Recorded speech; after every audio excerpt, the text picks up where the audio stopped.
The Fallout universe is one that takes place in our world. Yeah, I know, great intro. But I mean, I'm not wrong. Each game is famous for taking place in the post-apocalyptic US area and has real places represented in them, like the Las Vegas Strip or the US Capitol building, a place that I've talked about in the previous video, and even the world famous Fenway Park, which if you haven't figured it out already is where we will be spending most of our time in this video. In Fallout 4, Fenway Park is known as the Jewel of the Commonwealth, Diamond City, because a baseball field is the shape of a diamond. Now as players, we have a tendency to just beeline straight for where we gotta go, like the merchant stalls or your player home. But every once in a while it's good to really just take in the scenery and just observe. Which is how I noticed these things. Now if you're a person who knows anything about baseball, which I am not, you will know that these are retired numbers of famous Boston Red Sox players. So let me tell you who we're looking at. Number 1 is Bobby Dewar, a second baseman from 1937 to 1951. His number was retired in 1988. Number 4 is Joe Cronin, a shortstop from 1935 to 1945. His number was retired in 1984. Number 6 is John Pesky, an infielder roughly from 1942 to 1955, and then a manager from 1963 to 64, and then again in 1980. And number 11 is... wait a minute. The Boston Red Sox haven't retired the numbers 11, 13, 21, or 33. But they have retired other numbers like 8, 9, 14, 26, 27, 34, 42, and 46. That suggests that players such as Carl Yastrzemski, Ted Williams, Jim Rice, Wade Boggs, Carlton Fisk, David Ortiz, Pedro Martinez, I've actually heard of those ones, and last but not least, Jackie Robinson, either just weren't good enough or didn't exist at all. Granted, Ortiz's and Martinez numbers were retired after the game came out, but I mean still no 42? The number that was retired by all of the MLB? So how could this be? Let's go to the board. At the beginning, I said the Fallout takes place in our world, but it doesn't take place in our time. But that wasn't always the case. Here we have overall world history. Here we have things that happen in both our world and Fallout's world. Things like the signing of the Magna Carta, the gunpowder treason and plot. It was taken from a historical entry in the computer. The name comes from a man who was willing to fight and die for what he believed in.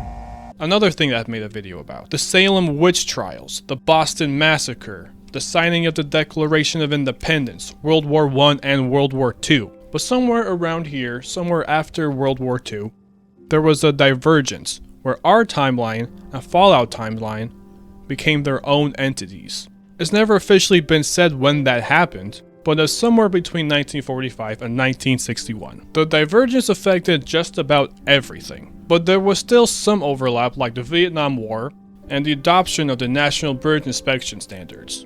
But other than that, the timelines are pretty obviously different. And baseball was not immune to the divergence. First of all, they aren't even called the Red Sox. They're the Swatting Sultans. A Babe Ruth shout out because one of his nicknames was the Sultan of SWAT. The Sultan of SWAT! There were probably some copyright issues that wouldn't let Bethesda from using the Red Sox likeliness. But if we fly around Diamond City, you see these banners which commemorate each year that the team won the World Series. They won it in 1903, 1912, 1915, 1916, and 1918. And that's it. The curse of the Great Bambino was never broken. And this is supported by the fact that there was a terminal in the Boston Bugle building stating that the Swatting Sultans haven't won the World Series in 159 years. In fact, they were currently up 3-0 against a team from Texas in the current World Series. And the next game was scheduled for the afternoon of October 23rd, 2077. And you know when the bombs dropped? Anyone? That's right. The morning of October 23rd, 2077. So I guess you could argue that that's proof that the curse of the Great Bambino was absolute. The nuclear war would start before the Sox won the World Series. Why would they do this? I don't know. Maybe Todd Howard is a Yankees fan, but I think that's a pretty funny fact that they put in there. So if these numbers don't belong to real players, who could they belong to?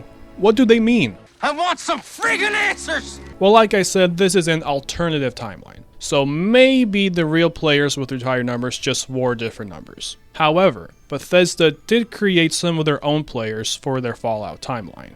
By the way, these are not real baseball player signatures. It's just a random menagerie of signatures from people unrelated to baseball, ranging from the first president of Turkey to some random character from Star Wars. But the names of the Fallout players are Matt Murtaugh, Coach Westing, Busty Wilder, Nathan Broadhurst, and Jim Walker. But I couldn't find anything saying what numbers they were. Plus, they were active players at the time of the bombs dropping, and you don't retire active numbers. So here are some other players that existed, whose numbers they could belong to. Number 11 is Frank Malzone. Number 13 is John Valentine? Number 12 is Roger Clemens, who I actually think I've heard of before. And number 33, Jason Varitek. Which is ironic because he was on the team when the Red Sox won the World Series in 2004 and 2007. So I guess they just settled for retiring his numbers instead of actually winning the World Series. So yeah, there's some free baseball knowledge for you. I think it's really cool to find details like this that ultimately make no difference to the outcome of the game, but are there purely for the sake of world building. It just goes to show us the real effort that they put into these games. But I think the real headline is that Bethesda managed to find a way to make baseball interesting enough to me that I make a whole video about it. I mean, you're talking to a guy whose favorite baseball player is Pablo Sanchez. Hola. Thank you and take care.